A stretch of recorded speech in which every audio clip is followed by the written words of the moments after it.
Well, I want to welcome everybody to the Bridge the Ballot virtual reception and panel discussion. And first off, I'd like to say thank you to this guy, Jeff Wright, because Bridge Art has consistently been a reliable and trusted partner here in Richmond. And in order for the arts to really be a success, we need to have platforms and venues and spaces that are accessible to everyone.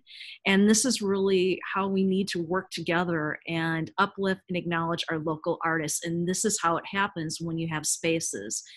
And wouldn't it be an interesting Bay Area if every city and every county had spaces like this where artists could have these platforms? And so I just want to say thank you again for allowing this to happen. And if you want to say a few words, that'd be great. Well, thanks, Jenny. No, it's been the biggest delight to have a place where people can gather to express themselves and to communicate with each other and to build community. And this is just another piece of that. So I'm super gratified to be able to be part of it. Thank you. Well, thank you.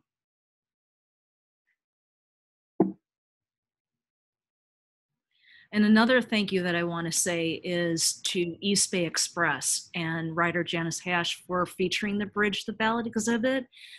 Because as we know, having a free press and a platform to showcase the arts is not only vital to a healthy democracy, but also to critical thinking and not magical thinking.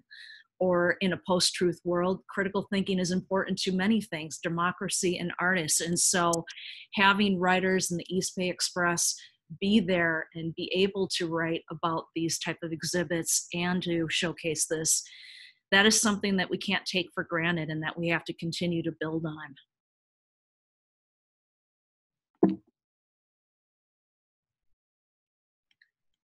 So I want to just sort of jump into what the exhibit is going to be.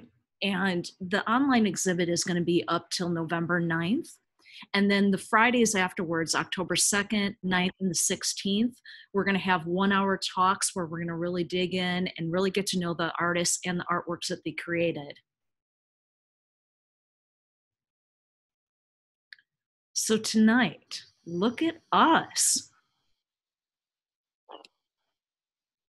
We got Tiffany, we got Rebeca, we got Irene, we got Robin, Tatiana, Malik, Tony, and Irene. And we're also going to be featuring the panelists, Claudia Jiménez and Najari Smith. And Claudia is a community organizer and District 6 City Council candidate. So hello, Claudia, welcome.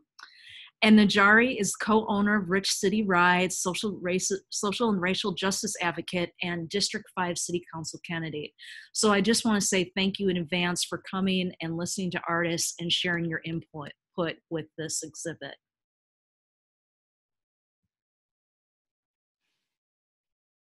So what is going to be the schedule for tonight's talk? So we're going to sort of dig into why this exhibit, then we're going to do artist introductions, and then we're going to have the featured speaker introductions, and then we're going to pose questions to the featured speakers and to the artists. Woohoo! Sorry. Woohoo! Yay! So you're like, who is this woman that's talking to me? Who is this woman, Jenny? I'm just going to share briefly that I am a multidisciplinary artist for almost 20 years, and I hope I live another 20 years at this point. I don't know if that's going to happen. And I've done a tour of the Bay Area where I've been an educator at the Academy of Art University, UC Berkeley Extension, Diablo Valley College, and Center for the Community Arts. And I've had the pleasure of curating exhibits at the Art Museum of Los Gatos, the Shanghai Oil Painting and Sculpture Institute Art Museum, and today, right now, at Bridge Storage and Art Space. But I think one of the couple things that I am most proud of is being the time that I've been an advocate on the Richmond Arts and Culture Commission and also on the Public Art Advisory Committee. And I was on both of those committees and commissions for about 6 years. And we worked really hard to pass the percent and private development ordinance, bringing public art and bringing those monies back to artists in Richmond. And we did a lot of geeky, nerdy policy wonk writing, and I'm proud of it. And I'm really happy to see that that's moving forward. And we also secured funding for the neighborhood mini grant when we lost it. So these little things, every advocate, every volunteer here in Richmond, your work does and can pay off.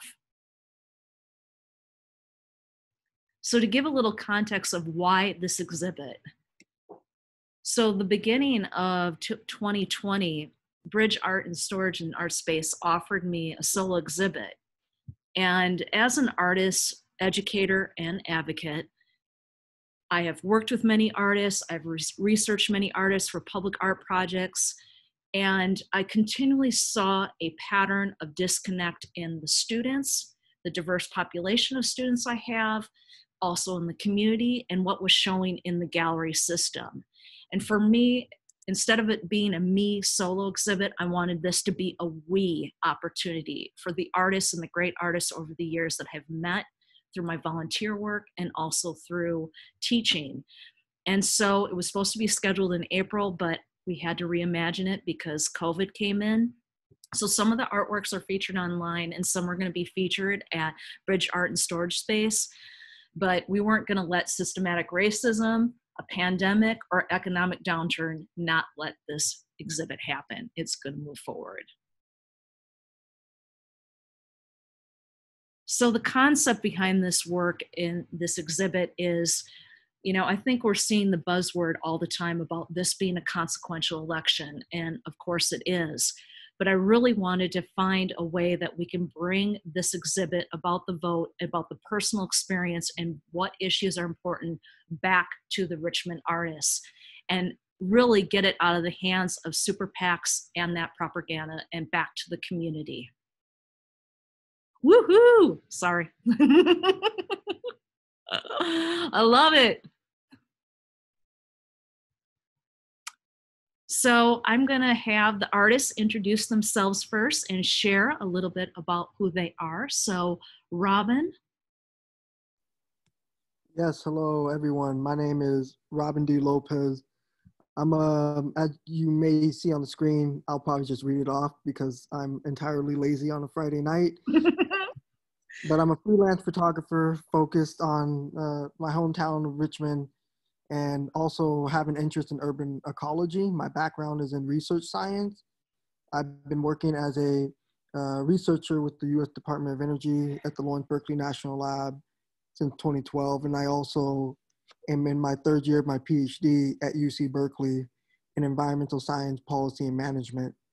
And so, part of my work is largely informed by my upbringings and experiences and what we see in this world and society, and how a lot of that is driven by systemic oppression, institutional and structural barriers that have existed far too long. And so I'm hoping through my work, I can help inform better policy with the appropriate representation at the decision-making table. How that interlaces and interact with my art through visual photography is that I love sharing what I see in the green spaces with the broader community, because the unfortunate reality is that many Black and brown folks from our communities and similar communities don't get to interact with the green spaces like that, or in that capacity where they feel open and liberated in those spaces. So this passion through photography has developed and kind of grown from there. More directly and more personally, though, my interest in photography developed after the unfortunate death of my best friend, who had died by suicide. I realized after he had passed, I only had like 3 or 4 photos with him. Someone who was a best friend and I knew for half my life. And so from that point on, I picked up a camera and the rest is history. I'll go ahead and pass it on to Irene. Okay. Hi, my name is Irene Wibawa. I am a biological science technician at U.S. Department of Agriculture, and I make art late at night. And first I was focused on my family history, and that's how I started. But then I'm starting to go outward and not necessarily about my family, but about the community that I live in. And let's see, I think that's all I have to say. I'll pass it on to Erin. Hi, everybody. My name is Aran Hurd, and super grateful to be here. Yeah, to be super honest with you, I'm carrying a lot of heaviness right now, and I feel like my mind and heart are both just about to implode. I don't know if I have a huge amount to say, to offer. I'm a visual artist as well as a poet.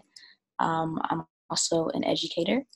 And I recently actually just took on a position where I'm in these remote times hosting a live show for young people and educators around art and making and STEM education. So that feels pretty exciting.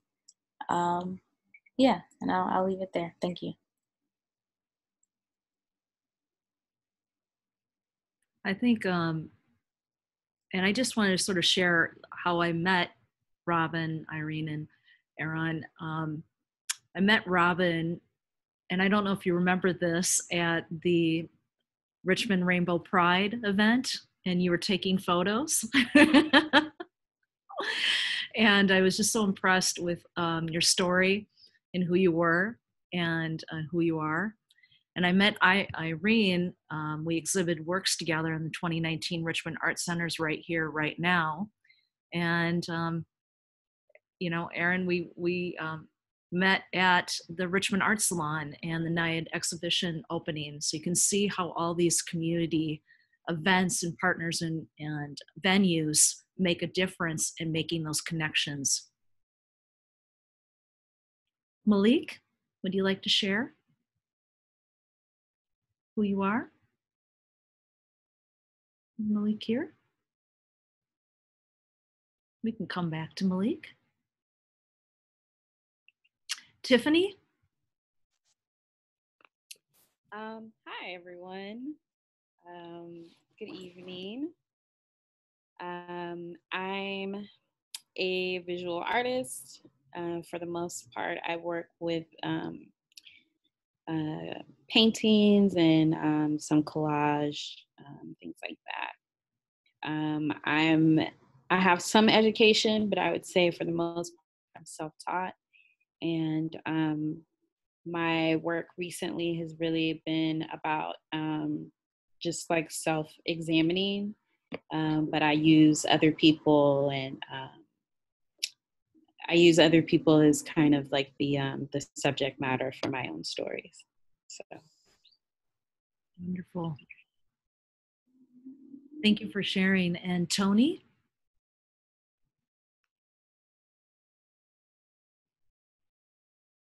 I don't think we. And I'm going to try again for Malik.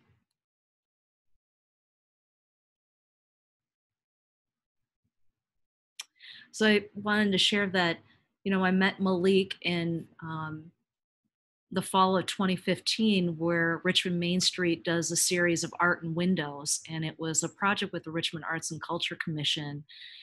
And he was featured in that. And Tiffany, we exhibited together in the 2019 Richmond Art Center right here, right now. And Tony, who's right here, this image right here, he participated in the Art and Windows exhibit in 2017, and he served as a Richmond Arts and Culture Commissioner.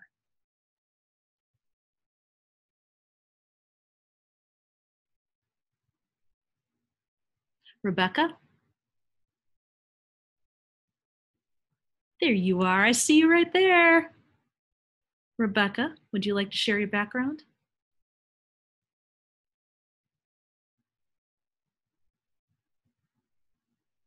Oh, Robin, can you please unmute Rebecca? Or Rebecca, can you unmute yourself? There you are.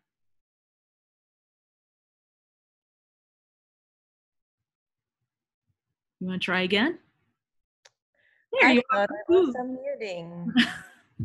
It's embarrassing since I teach online. I'm a Puerto Rican visual artist.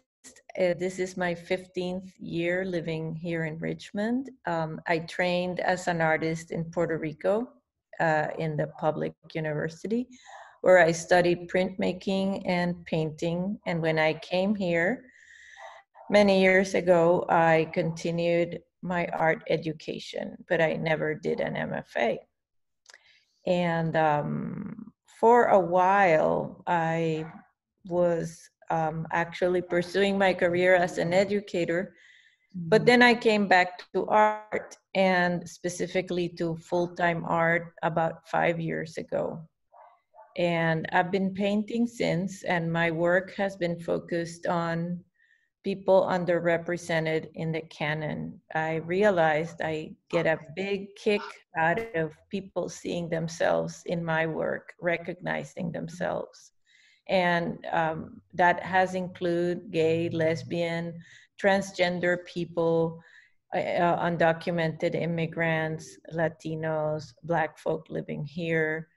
And so I've been doing a number of different media, pretty much anything that will help me get that out. For example, I've shown my paintings in galleries, but I've also been painting murals with the same idea and doing some illustration work that's gotten out there. So as an artist, I think I can't restrict myself to one media. And I forgot to say something that's really important. I want to thank Jenny for creating this space for Richmond artists. I also saw that disconnect between what's being shown and who lives here. And Richmond is one of the last bastions for artists in the Bay Area. So big props to you. And I feel honored to be in the company of such wonderful artists. I've checked out everybody's work. This is not done often enough. So I wanted to mention that. And the last thing I want to say is that I'm also an educator. I work in a program called Create at UC Berkeley. It's a student-run program. And I also teach at the Richmond Art Center and have been doing so for many years. And I think these institutions are really important for artists and can't be overlooked. They're part of the ecosystem. So yeah, that's me. Thank you. And Tatiana, are you here? Yes. Ooh. Hi, can you see me? Yay! Hi, I'm Tatiana, and I don't know, like I don't have a whole lot to say, but I create art through polymer clay, and I paint, and I sell it on Etsy, and I teach at the Richmond Art Center, and I also started a project called the Scribbler Artist Project. Jenny is familiar with that. And it's been going on for 6 years now, and I'm still teaching it at Contra Costa College. And so those are the things I do, but yeah, I don't have anything else to say, but thank you. Thank you. And so as my time as being a Richmond Arts and Culture Commission, you know, I was just incredibly amazed by Rebeca's an installation on wheels, Cinco de Mayo floats for the neighborhood mini grant. And then as Tatiana mentioned, her Scribbler Artist grant in 2015, and showing how just a little bit of funding can really make the difference in the track of some artist's life and the opportunities. And I think one of the things that I am completely very passionate about is giving everybody one chance. Like everybody just needs one chance, you know, one chance, somebody to believe in them. And you can just, it's like planting a seed and you can watch them grow and you give people that one chance. And I think that's what really sort of fuels all the advocacy and work, and seeing Rebeca and Tatiana's work and where they are today and the great art they continue, and all the artists. So I'd like to also introduce Claudia.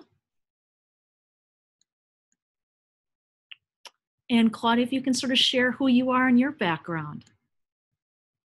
Hi, everybody. Thank you for having me here, and this is great. I am a mother, immigrant from Colombia. I am an architect from Colombia, an environmental planner from UC Berkeley here, and a community organizer, which is kind of like what I do. For the last 10 years, I had been involved in many campaigns advocating for immigrant rights, for more jobs and access to opportunities for those coming home from incarceration. And I had been really involved in many different spaces here in Richmond and in Contra Costa, and not only involved, but I had been able to create these spaces with the intention that the voices of most impacted community are lifted up in these spaces, and they are the ones who are leading the work around how to improve their communities and their lives and their liberation. So happy to be here. This is an important space, and this is an important topic because if we want to improve Richmond, we had to be able to create more art spaces, and more spaces where youth can go and have the opportunity and the access to express themselves. And art is one of the most powerful tools to bring community together, to express, and to get particularly youth involved in community projects. So thank you. Thank you. Najari. Here you are. There I am. First and foremost, thank you for hosting this talk, this event. Really appreciate Bridge and the work that they've done to create a space for artists. Even the bike shop has like a history with Bridge, which is really beautiful and definitely in the pages of our story. I have had the pleasure of serving as an arts commissioner for the city of Richmond, which was, two of my main loves are, riding a bike and of course art. My background is is actually a little known fact. My background is in animation and 3D design.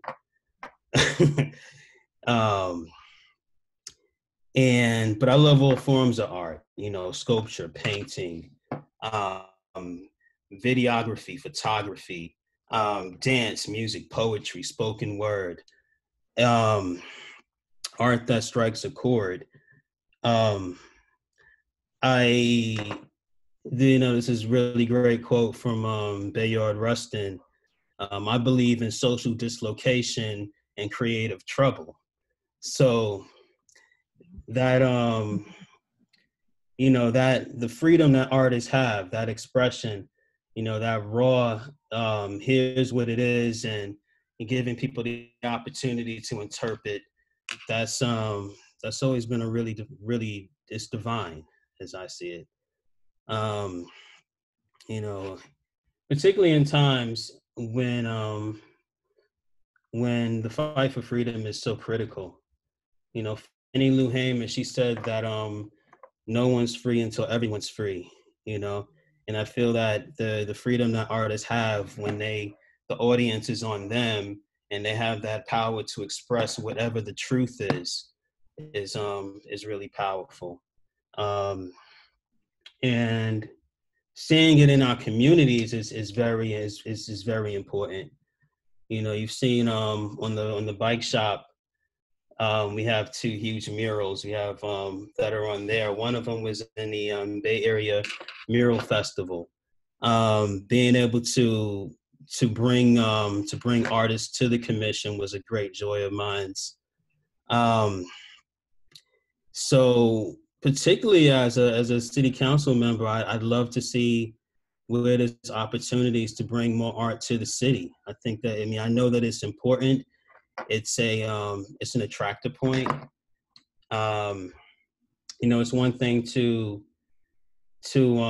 it's like a special moment of being able to see something in person. So once again, I'm happy to be here. I am running for city council. You can find out more information about my campaign on at Facebook. That's on the slide there, facebook.com/Najari K. Smith, and also on my website, NajariKSmith.com. Thank you. Thank you.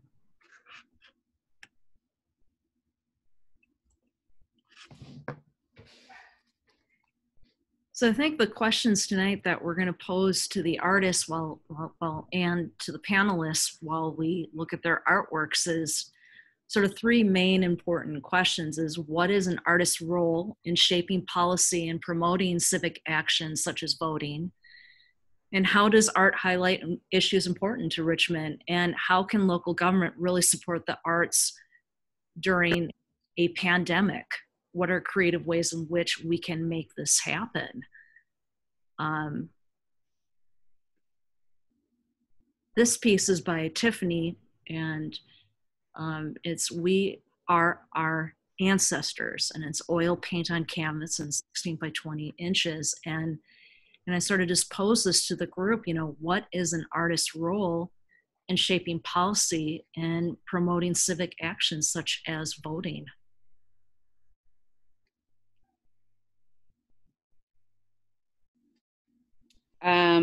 Asking me. Yes, I am. Thank you. So I believe, that art is freedom, and I don't necessarily believe that artists have a role or a duty to promote citizens to get involved in political issues. But if it is something that the artist is particularly passionate about, I do think that it's their duty to demonstrate it. Yeah. And this piece, We Are Our Ancestors, are with us. So, around this time, of course, there was a lot of protesting happening all over the world, really, in regards to, police brutality. And I subscribe to, the idea that our ancestors are with us and within us, and they're helping us, fight for change in this country. So for me, and connecting to our ancestors really has a lot to do with just connecting to the culture. Some people, subscribe to the, an African aesthetic or an ancestral aesthetic.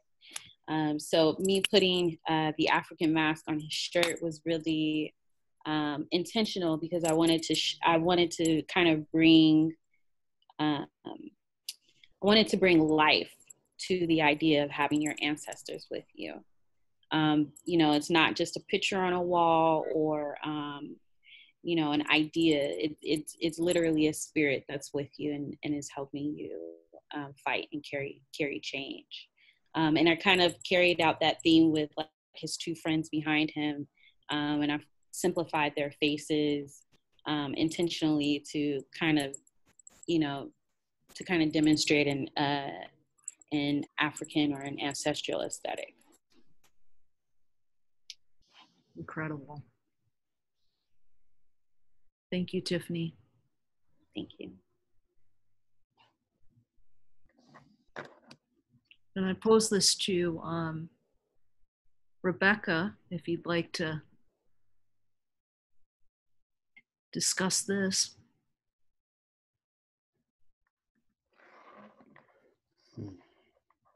I'm glad I was muted. Because I was saying, well, Jenny, I don't know what this painting has to do with voting exactly, but I can tell you what I think. I think that artists, I agree with Henry Zaire that artists have four roles. They can keep a historical record, they can give form to intangibles, they can reveal the hidden, and they can show the world in a new way. And that last one is probably the purpose of this humorous painting that began on my iPad. And I think you saw in another show at the Richmond Arts Center. With this work, I wanted to, what if I wanted to make a connection to art of the past, academic art. This painting is based on a painting by William Waterhouse. And it showed, the original painting shows an emperor that's not fit for the role. And I have never really done paintings based on other paintings, but I thought, what if I could switch the characters around? What would happen then? And so I began a series with this idea. But I do think that if like Tiffany says, if you're passionate about something, yes, you should be doing work that relates to that passion. And my passion has always been to paint the political. I trained with political artists in Puerto Rico, and I didn't even know artists that didn't do political work until I was in my mid-20s. I worked with some fantastic printmakers who had gone to jail because they had protested, and their homes had been raided, and so that's how I was trained, how I was formed. So when I became more of an adult, I started thinking, well, if I have the ability to paint, what am I going to paint? Am I going to paint something that makes people think, makes people turn their heads? What can that be for me? And this is the answer. I am now at this time in my life enjoying the privilege of having a voice, of having developed a craft that allows me to express something with my work. And this is what's coming out. But this is one of the pieces that relates to the current political climate. As for voting, I hope that when people see this, they become enraged enough to want to reclaim their rights that they are losing every minute in this climate and with this government. I also feel that artists need to go out there and speak up, and that is probably from the fact that I am a lesbian and I grew up during the during the AIDS era, where people were dying in great numbers, and where remaining quiet about it did not help us as a community. And so I remember that time vividly, and I feel like we're living it again now. And as an artist, I will speak up, and wherever that takes me. And that's the commitment I have made. And I realize perhaps other people don't want to do that at the moment, but if you can, why not? And that is a privilege. It's a privilege I'm going to exert. It is. And I think that is I truly believe that art should speak to the human condition and the human experience. And sometimes that's not going to be a pretty picture. And I think sometimes aesthetic, right? That aesthetic sort of can control sort of certain institutions and gallery systems. And so you need this type of work and your voice in it. This is a piece done by Irene, and it's called Trees for the Community. And when I was thinking of what is an artist's role in shaping policy and promoting civic action, and I know Irene, if you would like to share sort of what the donation and the purpose of this work behind it. Okay, so I made this work using Instagram images from Richmond trees, actually from 3 different nonprofit organizations, Richmond Trees, Urban Tilth, and Fix Our Ferals. And I did so, and then the proceeds from any sale will go to them. I have a weird thing about selling my work, so I don't sell my work, but I'm happy to sell it, and then the proceeds can go to other people who are in who can use the funds. So let's see. So in answer, or I don't know, I'm going to answer, I'm going to attempt to answer the question you have posed. When I made this work, it was like in March. So it was really a different time, but now it's, with all the, climate change is here. It's been here for a while, and then the effects are just compounding exponentially. And we're seeing that more and more, and how it affects us humans. And then this is for Richmond Trees. So Richmond Trees is an organization. They plant trees, street trees in the community, and mostly in the north and east section of Richmond.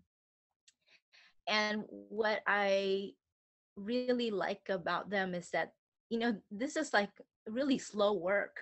You're not going to see the effects in a year or 2 or an election cycle or anything like that. This is like, you won't see the trees for, 10 years, but that's kind of what it needs to happen.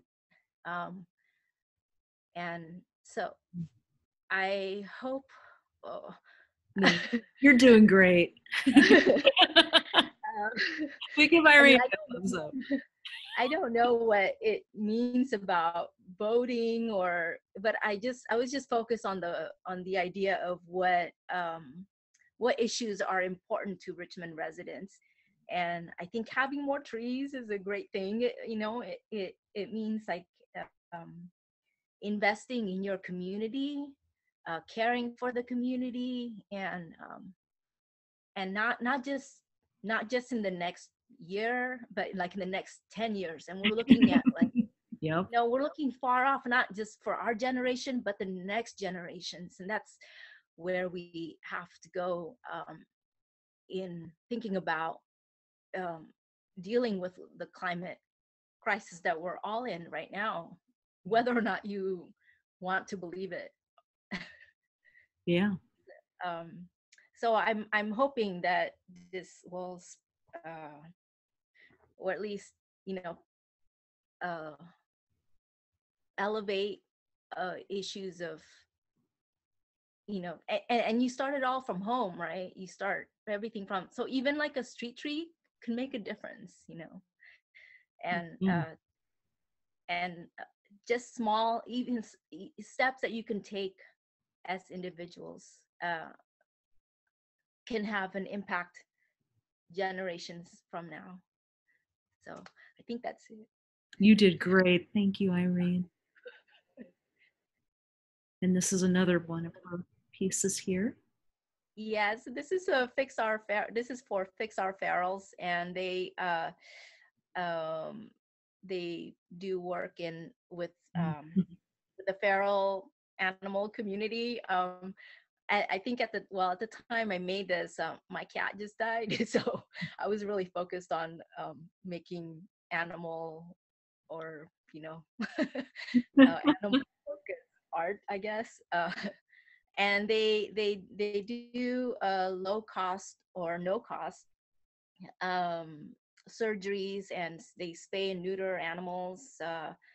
So they just, it's just about like it's what it is about for what the community cares about, I guess. And it not necessarily has to do with like big ideas about voting. I know this is not a like really big topic or anything, but I just thought we care about our animals, about our companion pets, and they provide this really great service for the community to offer low cost or no cost for people who need to care for the animals, because as much as pets might be considered like a luxury and stuff, they're really important for mental health for some people. Yeah, I agree. So yeah. Thank you, Irene. You're welcome. And is Malik here? I want to make sure I'm missing Malik. Let's see. Malik, I've always been in love with his work, and just, I think he's one of the artists here in Richmond that I feel like he should get more props and more recognition and be in the top-notch galleries here in San Francisco. He has done public art. He's always been a community leader, always with the work he's done. And ahead with all the Black Lives Matter murals and the mural that happened in downtown Richmond near the city council. And I think, were you part of that mural, Najari, with Malik? Did you help with that? Are you talking about the big Reparations Now mural? Yes, and if you want to just sort of share like Malik's passion with that, that would be great. That was a great story. So there's we were lots of, during that time there was a Black Lives Matter mural that was painted in DC, and I had wanted to do a special one. I felt like, let's do one in Richmond. And the artist that I reached out to, Malik was one of the artists, as well as Najari Sion. And we found out that there was another group that was planning on doing one too. So it just so happens that although they were going to do theirs on that previous weekend, the same weekend that we were looking to do it, the next weekend happened to be the solstice, and it was also Father's Day. And this was during the time, closer to the time that George Floyd had been murdered. So what we did is we wanted to do something a little different. We didn't want to do two Black Lives Matter murals. We supported the artists who were doing that mural. We came out, we organized our members to come out there and help out with it. And then we turned to them and asked them to come out and help us with our mural. And for us, Black Lives Matter was the call. Yep. Now we needed the response. And for us, the response was Reparations Now. So there was the call for Black Lives Matter, and now it was what is the demand? And along with that demand, we had several community meetings where we drafted up a list of what those demands should be, what things are specific to the Richmond community, and we made a big event out of it.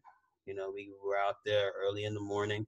And it was Malik, even the previous day, Malik came out and he helped us to design 4, these banners were huge. It was 6 banners because we needed them to stretch across the entire intersection. And he did it. And he did it. He came up, we came together to come up with what the idea of what the statement would be. And there were many. But for the banners, we did things like Black is beautiful, end white supremacy. Of course, like Reparations Now. And we organized to have people come out for the day and hold these banners in solidarity at each one of the intersections. And I mean, now it's probably one of the largest murals in Richmond. I actually think it is. I'm trying to think, but I think it is, unless the walkway, right, Rebecca? I think that's another big area with the Greenway. But I agree with you. I think it was one of those moments, and that's what makes Malik such a great leader here in Richmond with the works he does, and what makes Richmond so special and unique. And I think that's the type of community that all these programs and all these connections keep the arts alive here. And when we look at what is an artist's role in shaping policy and promoting civic actions such as voting, here's Tatiana's metal pins. And if you look here, I don't know if Tatiana, if you want to just sort of share what these pins mean to you. Sure, I'm here. Can you hear me okay? Yes, we can. Okay. Yeah, so I had actually made these back in March before everything exploded. And so these were based off of just what I observe and how I kind of see people react when they do vote. And I know that time and time again, you will always see someone post them with the vote sticker. And that was kind of like the symbol of like, look what I just did, and really wanting to be recognized and seen. And I just kind of had a thought like, well, what about those people that can't vote? Yeah. How can they, kind of express that? And then I thought, well, what about those people that wanted to vote and just like didn't do it?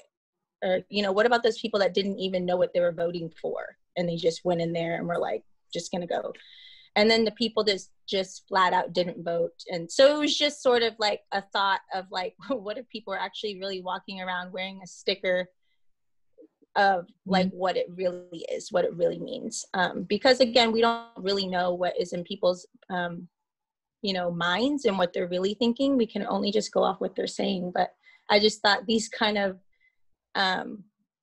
make me feel like if you were in the mind of someone, what's behind why they really are voting or not voting.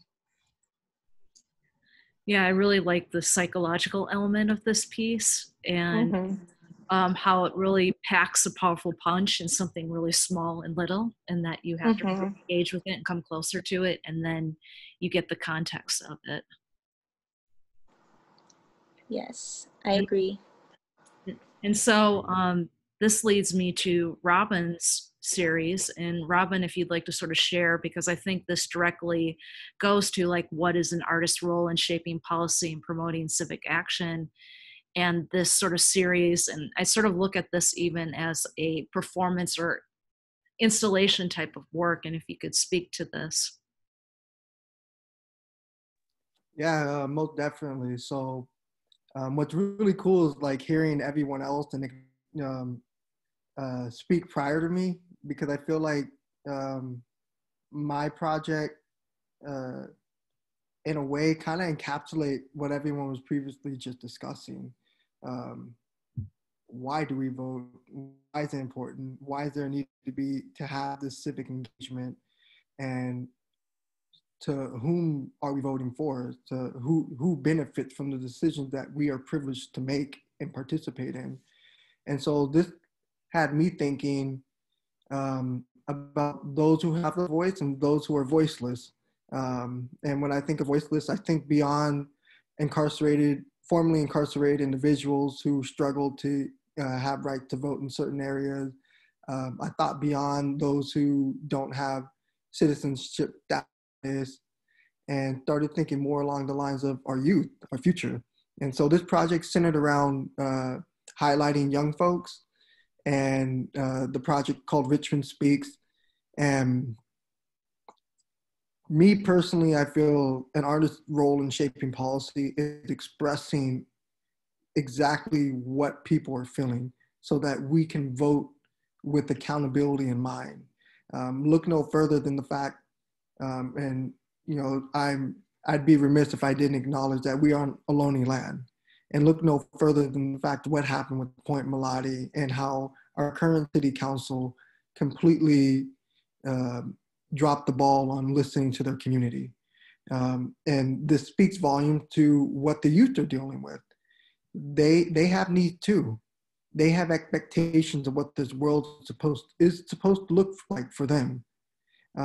Irene mentioned the concept, the realities of climate change has always been here, and that is a fact. I say that as not just as a concerned citizen, but as an actual scientist who studies this, that climate change has only become an issue for the privileged now because it has impacted their privileges. And so we've had decades of individuals voting with issues pertaining to climate change and not really caring about how to impact folks from marginalized communities. And so that's what I think about when I think of this series, Richmond Speaks. Are we even making just effort to hear what the youth have to say or what's on their mind? And so like, I'm really excited about tomorrow's NAACP Youth Debate Forum for those who are running for elected offices, you know, whether it be for the school district board or city council. That's what we need. We need them to not only feel empowered, but to know that they're empowered, that their voice does carry weight and clout in this system. There's no perfect way to develop a voting system where every voice is heard, at least no perfect way in a westernized, colonized, and conditioned setting like what we're in. But if we can make better effort to ensure those who aren't able to vote are able to at least have their voices heard at the ballot, then we do inch much more closer towards justice and equity in terms of civic engagement. And so that's what I mean when you see the sign of this young man holding the sign that says "Vote so we can be heard." Yeah. We have an issue where there are many people who have the privileges and right to vote, but they don't exercise that right. And so we have to do our part in ensuring that voices are heard. Hit the ballot. Look, you know, we don't want another repeat of the past 4 years of what we've been enduring. And I'll leave it at that. No, we don't, do we? No, we don't. And so I'm going to pose this, this issue to, how does art highlight issues important to Richmond? And I will ask Claudia what you think on that question after listening to the artists speak and hearing their inspirations, and especially with your background. Well, thank you so much. And this is an incredible art work that you have been doing. And as I was hearing you, I was reflecting on the work that I had been doing. And what I said is like people want to make meaning about the world around them. And art is one of the most powerful tools to shape the stories intended to impact people's worldview about a political issue or an idea. And as a community organizer, I always seeking for how to tell powerful stories that help to shift people's thinking and understanding of a particular issue. And it has been always powerful to use art because art make it accessible and understandable to people. Yeah. So I was just thinking about how art can highlight these important issues right now in Richmond. And I think like, as we are talking about art and the trauma that our young folks are dealing with due to gun violence, and how art could be a way for us to channelize and give access to opportunities. Art helps with healing, and arts can help with dealing with trauma. And I just want to share a particular story in my family. I have a cousin in Colombia. I come from my mom's side of the family is really poor. And I have a cousin, Christian, who it was very difficult for him to come out as a gay man in Colombia. And he was dealing with a lot of trauma, with a lot of pain. And the things that had kept him going in his life is art. He's an incredible artist, and he is making sense of the world, and he's making his voice being heard through art. And that it has been keeping him alive in terms of dealing with trauma due to poverty, to violence, and to the lack access of opportunities. So I just truly believe that we can have like art. It will play an important role, not only in highlighting the issues, but as a venue for community members to find a way. And I think like city needs to continue in that path. So we have opportunities. We have grants that come, and it's not like, as you say, Jenny, it doesn't need a lot of money. No. Because it's like there is so much art and so much talent in this community that with a little bit, it can just build a big things. So thank you. Yeah. Thank you. And I think you bring up some really good points. And I think about how resourceful artists are with just a little bit of money.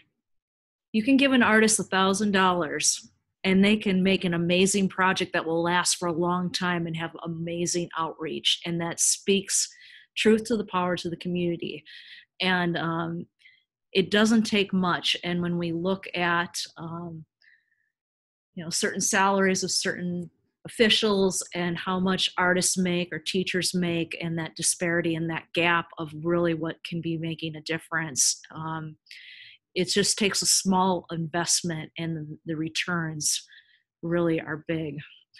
And that's sort of my rhetoric, but I've seen it over and over again, and that's what I work today over and over again.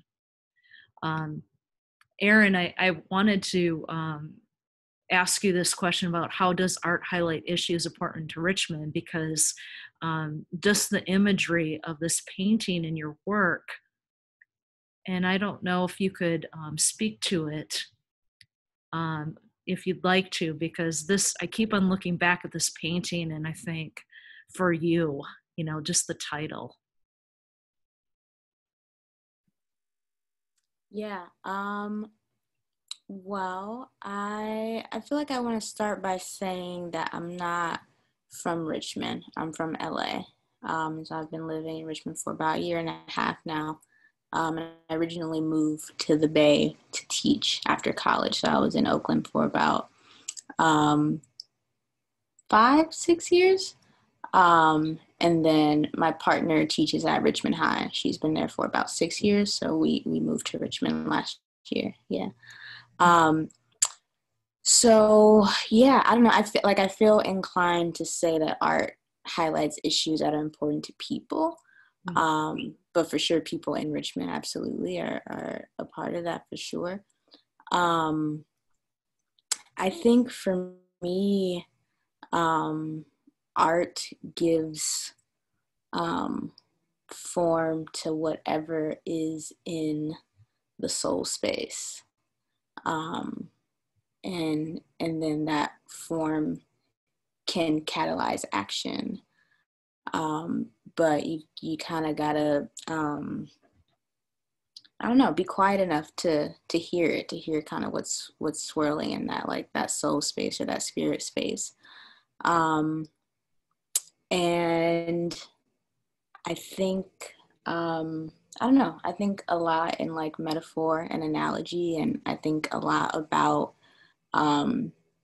taking what we see or what we think we see and twisting that on its head a little bit, and just offering reflection. So whether that's self-reflection or a collective reflection, I think, art can highlight issues by just like first and foremost exposing them, and maybe exposing them in a way that folks haven't thought about before, considered before. And so by juxtaposing different images together, whether that's through any medium really, through text or through paints or through like materials like clay and things like that. Yeah, I don't know if that answers your question or if you have a follow-up question, but that's what comes to mind for me.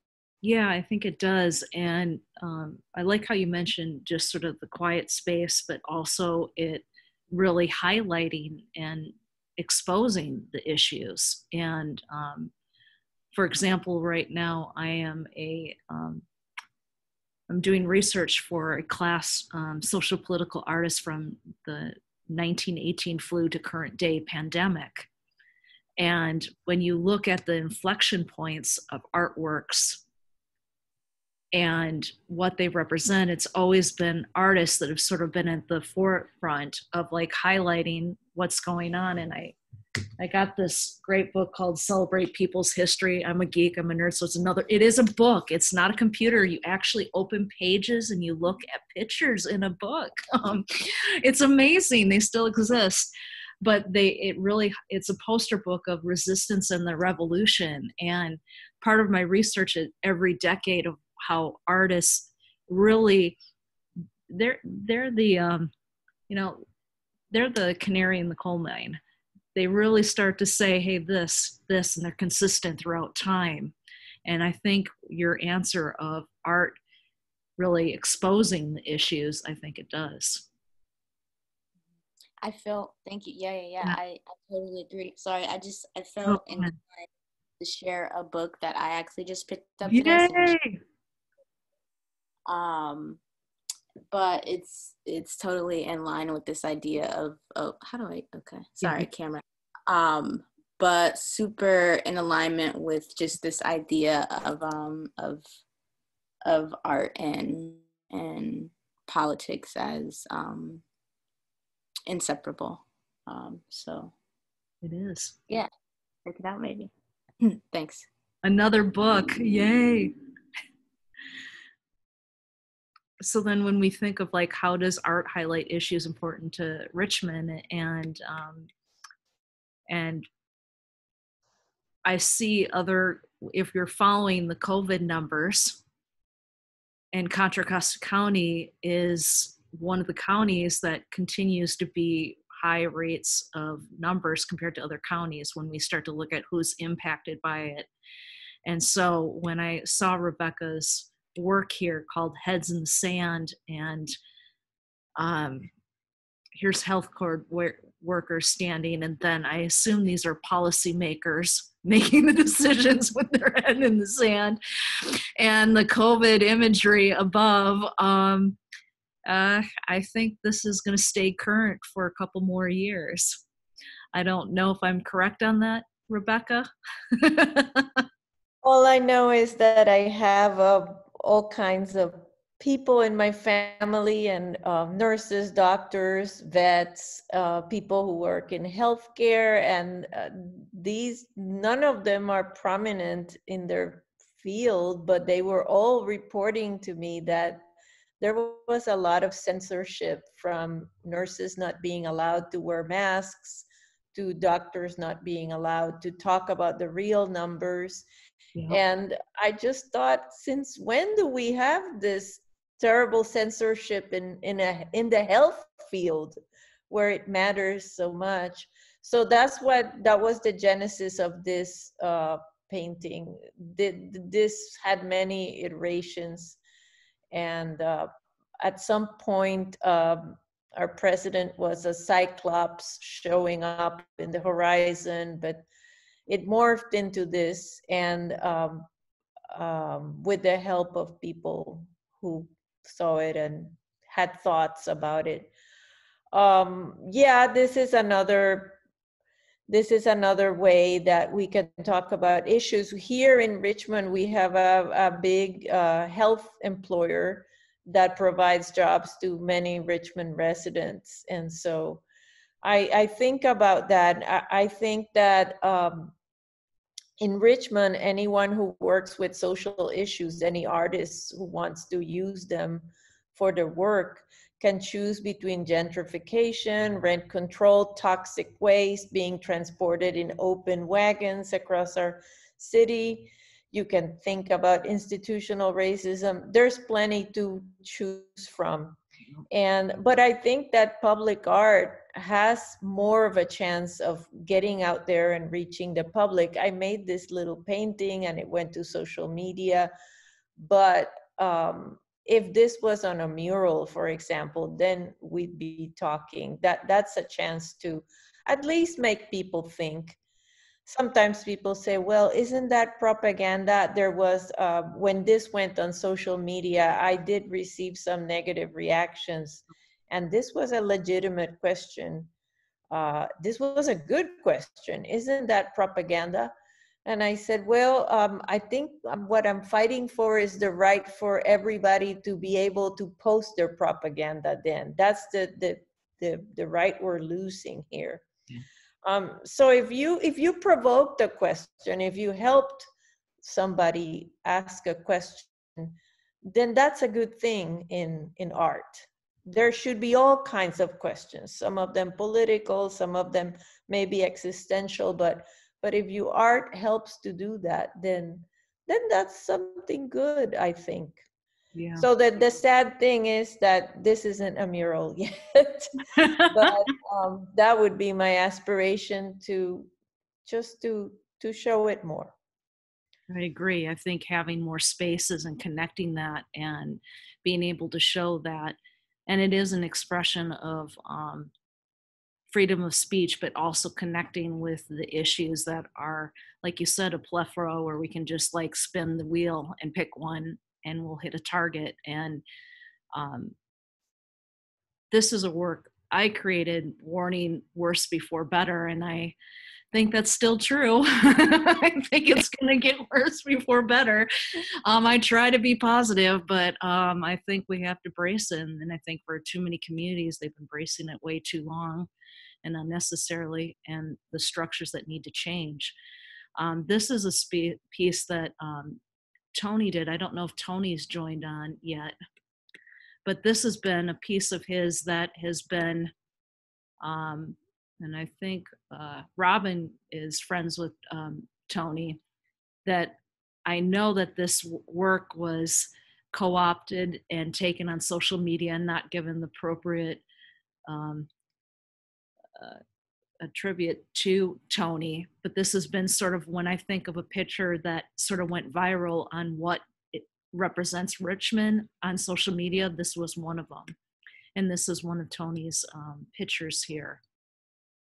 And so when we think of how does art highlight issues important to Richmond,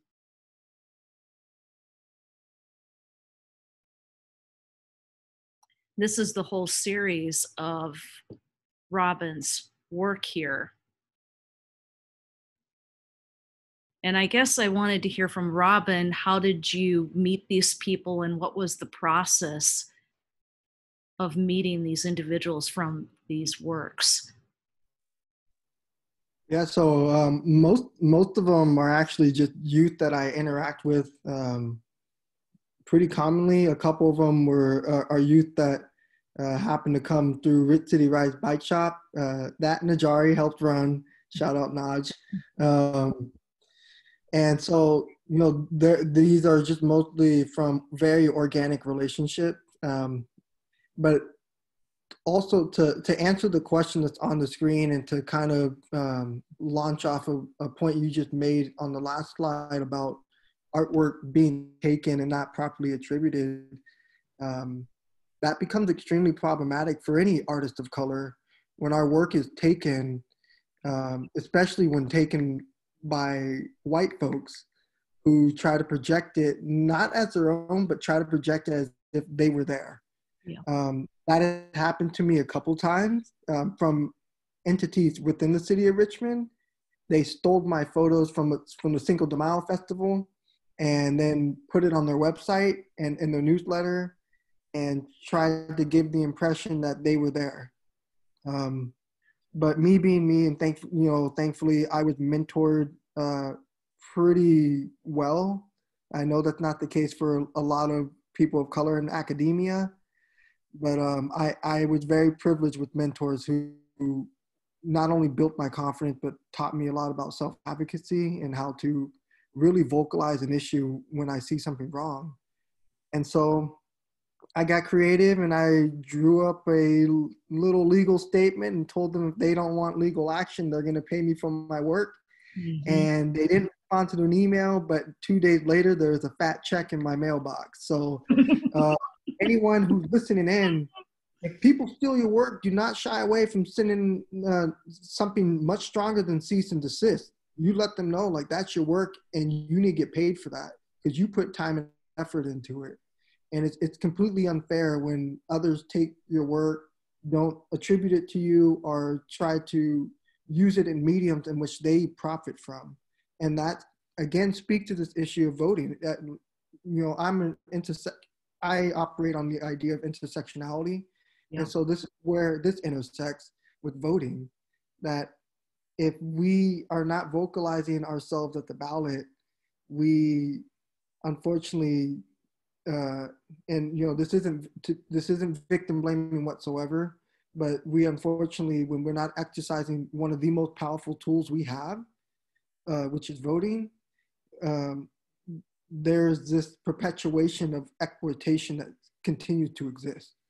And I will say too, and I've shared this on social media, that we better not be mistaken that and assume that voting is the revolution. It's not. Voting is just a tool. And as several of my friends also on a Facebook thread had acknowledged too, like voting is the bare minimum of what comes to civic engagement. So tying into like, how does art highlight issues important to Richmond? Yeah. I think it speaks to everything that I was just alluding to, but I do want to also acknowledge, I heard recently from two individuals who were at a caravan that I helped organize. It was the Resist and Liberate caravan, which again, Najari and Claudia Jiménez were both there, as well as Melvin Wellers. So we have events going on in the city, and we see who's showing up. Yeah. We see who's there to help amplify these voices for folks. And in the process of that, so Najari, Claudia, Melvin, John Joya, and a couple others spoke. Of highlight though was an individual named Kalima Preforce, who's one of my friends, and he brought his mentee, individual named George Hofstetter. And they made a very interesting statement that stuck with me to the point where, like, even my partner and I were talking for a couple of days afterwards. They had stated that that Frederick Douglass had once said that when he learned how to read, he was no longer a slave again. And that literacy was his empowerment, was his liberation.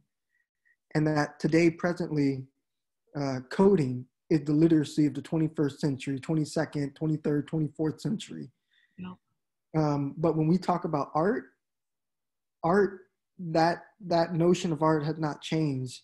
Art is still art, and it's still a way to express what we are and what we see. And again, tying back to that event and what Kalima and Georgia said, they also made a mention that there is a sense of power when you see people represented that look like you in positions of power. And that, again, intersect with this idea and notion of art. When we see people who look like us in art, and we feel that, we resonate with that, especially if like these art projects are political statements, that's big, that's major. In a city like Richmond, where there is a definite juxtaposition of wealth and inequality, that is major. To see some of the artwork made, at Unity Park, for instance, I'm always there taking shots. Yeah. And, the beautiful murals that are along that park and along the Richmond Greenway, that when we see images in the artwork that look just like us, that's something no one can ever take from us. When we see that visual, and when we we're able to really like internalize that. Instead of internalizing pain, instead of internalizing trauma, we internalize empowerment. And that is how art is able to highlight issues important to Richmond. It's able to bring the sense of empowerment through visuals that hopefully last a lifetime. I really appreciate you sharing that experience and that story. And I think you bring up some really great points and important points, and having an example, those real life examples are just so much more important and meaningful than a written statement. I'm sort of getting sick and tired of seeing a written statement that we feel this way. We'll show people the examples. And I think you bring that up, and that's been something that I've been highlighting quite a bit too. So when we get to how can local government support the arts during a pandemic, that can be a challenge, right? Because everybody's fighting for dollars, and what can be left on the table with that. And this is a piece by Irene, but I wanted to first ask, with the time we have left, and then we'll ask the other artists, but I wanted to ask Claudia and Najari this, how can a local government support the arts during a pandemic, and sort of like what can be creative ways to do that, right? And I'm sort of curious of your thoughts on that. And I'll start with Claudia.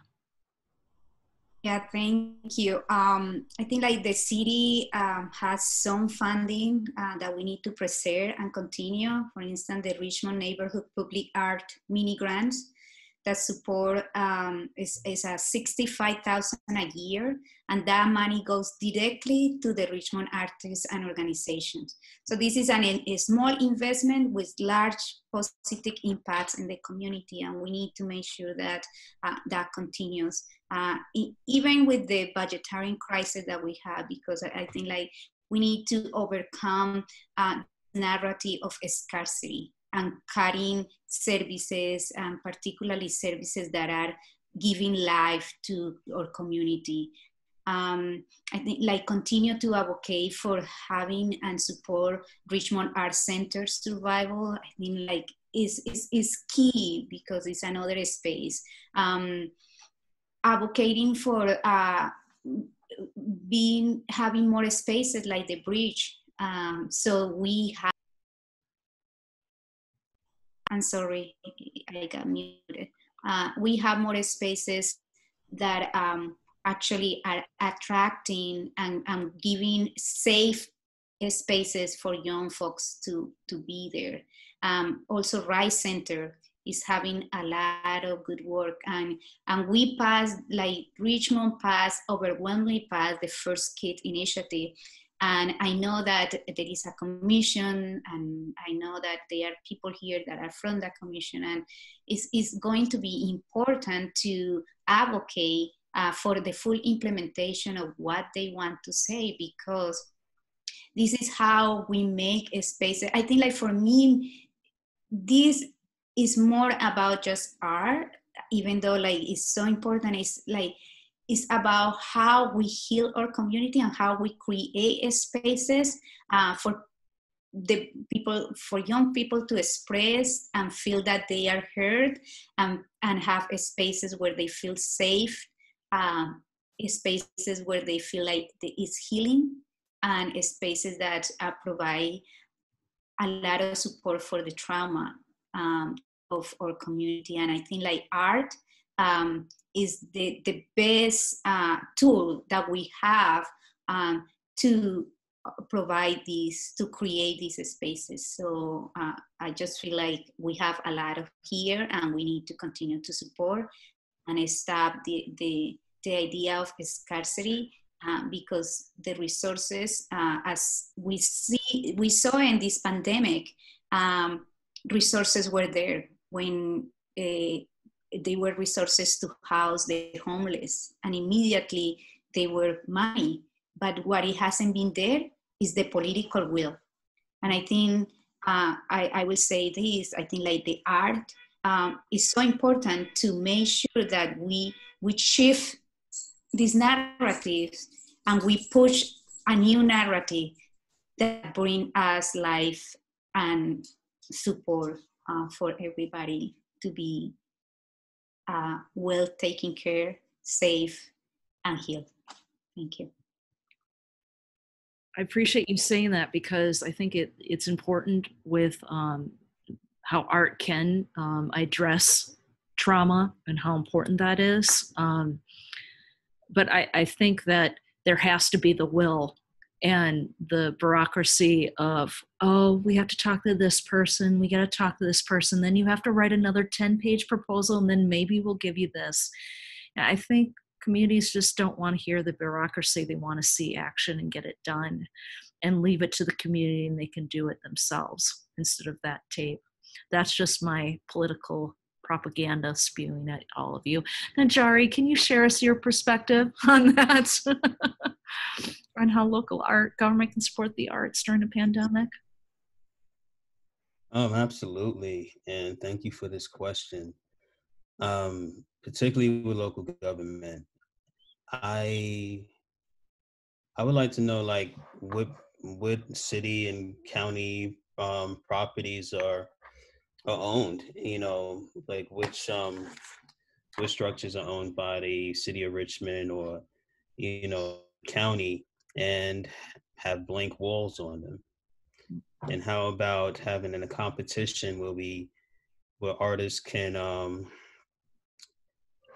some sort of way of selecting the artists that are gonna put their work on this wall. It's owned by the city. The city has the can give the permission to do it. Why not? Let's put some art on it. And I think that that's something that would be good to do, even if we weren't in a pandemic. I'm a fan of hosting more art talks like this, maybe having some virtual concerts as well. Virtual live painting could happen even during COVID.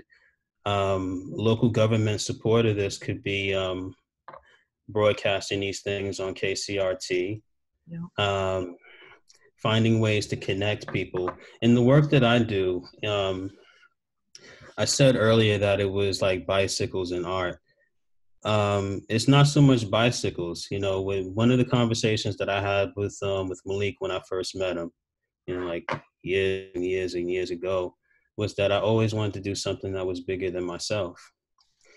And that's why we do these large group rides, because it's something that's not the same with just one cyclist. It becomes a bigger thing when you have everybody that's involved. Then it becomes this parade, this moving mural. So I would say that what local government can do is support more collaborations between artists, and even going beyond that is making those connections between the artists and the community. What does the community want? What do they want to see? How can we kind of make this thing even a bigger thing? So those are just some of my ideas. I'd like to, of course, I'll throw it out there. Be great if we can get the commission on board with seeing how we can make some of these things happen. Yeah. So I could probably talk on a little bit more about my ideas. I prefer to probably just send you an email on that, but those are some starting points. Yeah, and I think you bring up really good points. It's like, if we have buildings that can have these spaces and put the artworks on there, let's do it. And how can we, my years of experience with teaching and advocacy is artists are great community organizers. They know how to go into a community and get different groups together and listen and create artworks and murals and installations and pieces and documentaries, really building connections within the community organically. And they can really learn how they can build trust within a community because they're from the community. I think that's important. And so that just leads to a whole other avalanche of positive impacts. And I agree with you on I agree with both of you on that. We only have 4 minutes, unfortunately. Oh, I'm sorry. Do you want to say something, Najari? One more burning Yes, one, because it's something that I wanted to see for a long time. Can we do some painted intersections, like right at the intersections on streets, rather than just having a bland, just a standard crosswalk? Do some art along those crosswalks, and maybe have something that has like a historical appeal or a cultural feel to it at all the all the major intersections in Richmond, or maybe just like neighborhood streets, but there's canvas there. I did, and I did see a commissioner on here, Nava, somewhere. Mm-hmm. I don't know if she's gone or not, but that's good. Like, I know that there's other cities that, like Palo Alto and other cities throughout the Bay that are doing that. And that is something that really then, that's doable. It's already being done. It should be done here. It's just paint. And there's a lot of companies and businesses that are donating paint. So, I mean, this is a way for businesses to also partner with the city and the community. Let's use that paint. Yeah, let's use it. Come on, we can use it. I'm just we've got a few minutes left, and before we end, I'm just gonna scroll through the rest of the images, and we're gonna have 3 artist talks the next 3 Fridays. And we'll dig into more of these artworks during that time. This is Aaron's. Oh, Danger America.